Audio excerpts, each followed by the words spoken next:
দেশবন্ধু ছিলেন, তাহলে 1000 বছর পরে এই পরিবর্তন এসেছে, এই শিফট এসেছে।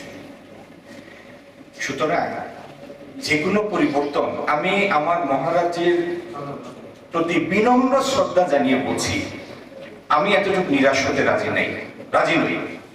আমি এখানেই বাঁচবো এবং ভালোভাবে বাঁচতে চাই। এবং আমার তার মানে আমরা 13 সন থেকে অথবা সেই সময় থেকে, একটু আগে বলছিলেন যে ফেসবুকে বিভিন্ন লেখা আসে, হেট স্পিচ আসে, এবং এই সমস্ত হেট স্পিচের কারণে বিভিন্ন ইনসাইটমেন্টের কাজ করে, ঘৃণা ছড়ায়, বিদ্বেষ ছড়ায়, এগুলি ফিল্টার করা। এই কথাটাই আমি একটু বড় আকারে আপনাদের মনোযোগ আকর্ষণ করতে চাই। খুব বেশি দিন আগের কথা না, 2019-এর 23 জুন, 18-23 জুন আমার বাসায়, যারা আমার বাসায় গিয়েছেন আপনারা আমার বাসা জানেন, গেট থেকে ঢোকার পরে যতটুকু আছে, এই বাসার ভিতরে অজস্র গুলি বর্ষণ করা হয়েছে, অজস্র। আমার বাসার দোতলার সিঁড়িতে গিয়েও টিয়ার গ্যাস মেরেছে পুলিশ। এখন আমি কি বলবো, এটা সংখ্যাগুরুর উপর নির্যাতন? এটা এই আমার জায়গায় যদি ভোলানাথ থাকতেন, তাহলে এটা কি সংখ্যালঘু নির্যাতন হয়ে যেত? এটি ছিল একটি রাজনৈতিক আক্রমণ, নষ্ট রাজনীতির নষ্ট পরিপ্রকাশ ছিল। আপনি বাংলাদেশে এরকম অসংখ্য ঘটনা পাবেন। আপনি যদি একটা ধর্মীয় ভিত্তিতে ডিফাইন করতে চান, তাহলে তো আপনি বলতেই পারেন এটা সংখ্যালঘু নির্যাতন। কিন্তু আপনি যদি এই নষ্ট রাজনীতির বিষয়টা মূল বিবেচনায় নিয়ে আসেন, তাহলে এটি হচ্ছে নষ্ট রাজনীতির নষ্ট পরিপ্রকাশ। আমি আমার আরেক ভাই একটু আগে বললেন যে টোটাল সময়টুকুতে যতটুকু আলোচনা হয়েছে, যে বক্তব্যগুলো আমরা খোলা মনে দিয়েছি, আসল ব্যাপার হচ্ছে তাই দেশে সব জায়গায় আইনের শাসন প্রতিষ্ঠা করে। আইনের শাসন প্রতিষ্ঠা করতে আইন থাকতে হবে। শাসক মন্ডলী যদি তার প্রতি শ্রদ্ধাশীল থাকেন, সেখানে তা প্রতিষ্ঠিত করতে পারবেন না। সত্যি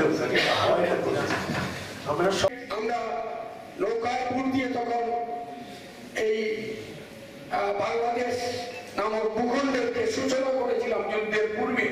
তার ধারাবাহিকতায় একত্রের মুক্তিযুদ্ধ হলো। মুক্তিযুদ্ধে হিন্দু, মুসলমান, বৌদ্ধ, খ্রিস্টান একসাথে সকলে কাঁধে কাঁধ মিলিয়ে এবং বুকের তাজা রক্ত ঢেলে দিয়ে এই দেশ স্বাধীন করেছিলেন। এড়িয়ে আসতে হবে এবং এটিকে ধ্বংস করতে হবে। রাষ্ট্র যদি এটি ধ্বংস না করে, তাইলে কিভাবে আমি মুক্ত হব? কিভাবে আমি আনন্দিত হব? কিভাবে আমি চিত্তজেতা ভয় শূন্য উচ্চজেতা শিব এই কথাগুলো উচ্চারণ করব? কোনোভাবেই পারব না। কাজেই আমাদেরকে ভাবতে হবে। আজকে সে উপস্থাপন করা সমস্যা নিশ্চয়ই দুদিক থেকেই আছে।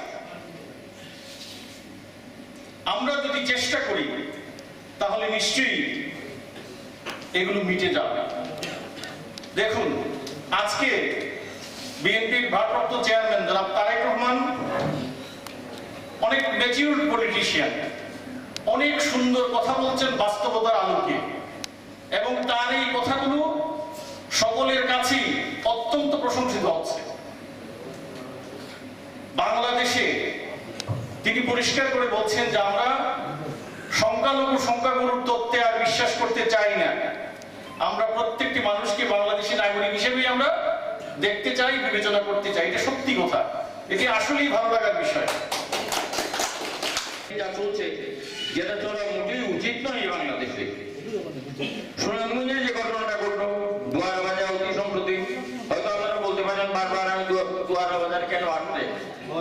দুয়ারা বাজারের প্রথম যে আকাশ না বাতাস, যে যার নামে একটা ফেক আইডি করে কি হয়েছে জানি না, কিন্তু প্রথম আক্রমণটা হয়েছে আমার এক ভাতিজা শ্যামল চক্রবর্তী তার মামার বাড়িতে, গোপাল চক্রবর্তীর বাড়ি থেকে আক্রমণটা শুরু। এই ভদ্রলোকের দোষটা কি? সে কি দোষ করেছে? ঠিক আছে, আকাশ দোষ করেছে, সেখানে প্রশাসন আছে, নেতৃবৃন্দ আছেন, ওনারা যান, আকাশকে জিজ্ঞেস করেন সেই সনাতন ধর্ম বলে হিন্দুরা দোষটা কি করেছে। শত শত ঘর বাড়ি নষ্ট করে দিলেন। আমরা সুনামগঞ্জের প্রশাসনের সঙ্গে যোগাযোগ করলাম, ওনারা বললেন বিচ্ছিন্ন কিছু ঘটনা, অতীব দুঃখের ব্যাপার। এটা অনেকটা খেদের মুখে নিয়ে বলতে হচ্ছে, দুঃখ নিয়ে বলতে হচ্ছে যে কোন দেশে আমরা আমাদের দাবি নিয়ে দাঁড়িয়েছি। এটা তো আমাদের আমরা বাংলাদেশের ভূমি সন্তান, আমরা কোথাও থেকে উড়ে এসে জুড়ে বসি নাই। আমাদের সাম্প্রদায়িক সম্প্রীতি উন্নয়নের জন্য আজকে এখানে মত বিনিময় করতে হচ্ছে। কেন? আমাদের মধ্যে কি সাম্প্রদায়িক সম্প্রীতি নেই? এইখানে আমি উল্লেখ করতে পারি, আমি মালিক চাচার কথা। আজকে এখানে যিনি প্রধান অতিথি হিসাবে বসে আছেন, মুক্তার চেষ্টা করেছে, কিন্তু দেখা গেছে যে আইন প্রশাসন, রাজনৈতিক নেতৃবৃন্দ এখানে উপস্থিত সংখ্যা কম ছিল। যদি আইন শৃঙ্খলা প্রশাসন অ্যাক্টিভ থাকতো তাহলে এত ক্ষতি হয় না। প্রায় একটি গ্রামের 120টি বাড়িতে হামলা হয়েছে, প্রায় 30টি দোকানে হামলা হয়েছে, 5টি মন্দিরে হামলা হয়েছে। আপনারা দেখেছেন ভিডিওতে এই লোকনাথ মন্দিরের ভিতরে চিহ্ন, শুধু খালি ওয়াল আছে, কিন্তু কোনো মান্ডব আর মান্ডবের কিছুই নেই। তাই আমরা দাবি হলো, আমরা এই সংগঠনের মাধ্যমে আমরা কোনো সরকারে যেতে চাই না, আমরা চেয়ারম্যান এমপি মেম্বার হতে চাই না। আমরা দাবি হলো যে দুষ্কৃতিকারী হিন্দু, বৌদ্ধ, খ্রিস্টান, মুসলিম হোক, তার সুষ্ঠু বিচার চাই।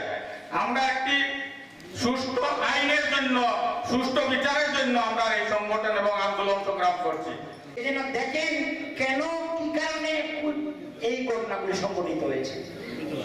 সকল ঘটনা তো রাজনৈতিক মেকাবরণ নয়, রাজনৈতিক কালারফুল নয়, ব্যক্তিগত রেশারেশি আছে, হিংসামূলক আছে, গ্রাজমূলক আছে, লুটপাট আছে।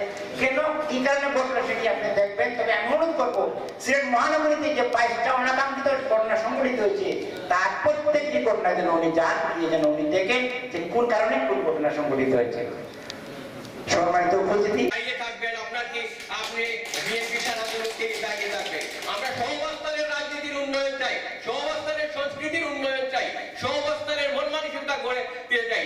এবং আমাদের যে আমরা দীর্ঘদিন থেকে হিন্দু বৌদ্ধ খ্রিস্টান ঐক্য পরিষদ, পূজা পরিষদ, যেটা হিন্দুদের আমরা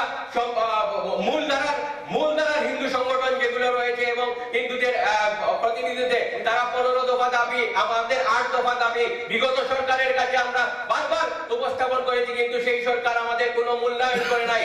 আমাদের নেতৃবৃন্দরা বলেছিলেন এইবার 2024-এ করবে। আমি বললাম, আমি নিজে ব্যক্তিগতভাবে বলেছি, যতদিন সুস্থ ইলেকশনের দ্বারা ফিরে আসবে, আমার ভোটের মূল্য যখন বাড়বে না, তখন আমার দাবি কেউ শুনবে না।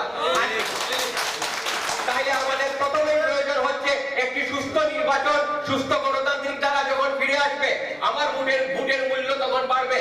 অন্যান্য স্টেক হোল্ডাররা আমার সাথে বসতে বাধ্য হবে। আমি কি বলতে চাচ্ছি, আমি তো অন্যায় কিছু চাচ্ছি না, আমি জীবনের নিরাপত্তা চাচ্ছি। এবং নিরাপত্তা আপনি ঘরে ঘুমিয়ে যাতে আমিও আমার ঘরে ঘুমিয়ে নিরাপত্তা পেতে পারি। আমাকে পুলিশ দিয়ে, সেনাবাহিনী দিয়ে যে নিরাপত্তা দিচ্ছেন, সেই নিরাপত্তার প্রত্যাশা আমি করতেছি না, সেই নিরাপত্তাটা আসলে প্রয়োজন নাই। যাই হোক, এখানে নেতৃত্ব গীতায় আমরা যে জিনিসটা করি, অদ্দেশটা সর্বভূতানাং মৈত্র করুণা এব চ, সকল প্রাণীর প্রতি দেশ ভাব পোষণ না করা, কারোর প্রতি হিংসা বিদ্বেষ না করা, মিত্রতার ভাব পোষণ করা, মৈত্র এবং করুণার ভাব পোষণ করা। পূজা কমিটির পাশাপাশি বিভিন্ন মন্দির এবং বিগত পূজার সময় আমার মনে হয় বাংলাদেশের ইতিহাসে সবচেয়ে শান্তিপূর্ণ পূজা হয়েছে। কিন্তু তার পরবর্তীতে